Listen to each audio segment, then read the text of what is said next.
नीलम गोऱ्हे यांच्याऐवजी आता अभिजित बिचुकलेंना विधान परिषदेच्या आमदारकीची संधी द्या अशी मागणी सामाजिक कार्यकर्त्या तृप्ती देसाई यांनी एकनाथ शिंदे यांच्याकडे केली आहे। पक्ष बांधणीमध्ये नीलम गोऱ्हे यांचं योगदान काय असा सवाल करत त्यांनी गोऱ्हेंवर जोरदार टोलेबाजी केली आहे। अभिजित बिचुकलेंना समाजानं नाकारलं असलं तरी नीलम गोऱ्हेंना तरी कुठे स्वीकारलंय असा टोमणा देखील त्यांनी मारलेला आहे।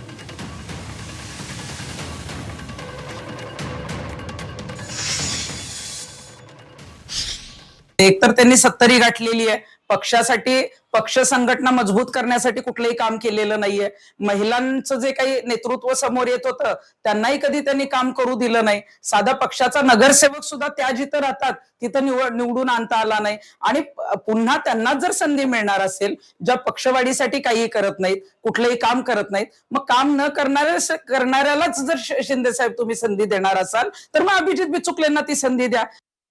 अभिजित बिचुकले हे राष्ट्रपती पदापर्यंत जे आहेत ते निवडणूक लढवण्याचं जे आहे ती हिंमत दाखवतात। जनतेने त्यांना नाकारलेलं आहे, पण नीलमताईंना तरी कुठं स्वीकारलेलं आहे? नीलमताई कधी जनतेच्या समोर गेलेल्या नाहीयेत, कधीही मतदानाच्या प्रक्रियेला समोर गेलेल्या नाहीयेत। आणि म्हणूनच अभिजित बिचुकले हे स्पष्ट बोलणारे आहेत। त्यांचे जे आहे ते आपण बघतो की त्यांना भारतामध्ये ते लोकप्रिय आहेत, त्यांना अनेक लोक फॉलो करतात आणि ते हिंदू विचारसरणीचे आहेत। शिंदे साहेब हे साताऱ्याचे आहेत आणि अभिजित बिचुकलेही साताऱ्याचे आहेत। त्यामुळे तुम्ही जर अभिजित बिचुकलेंना संधी दिली तर निश्चितच नीलमताईंपेक्षा राज्यभरात दौरे करून पक्ष संघटना वाढवण्यासाठी जे आहे ते चांगले काम करतील।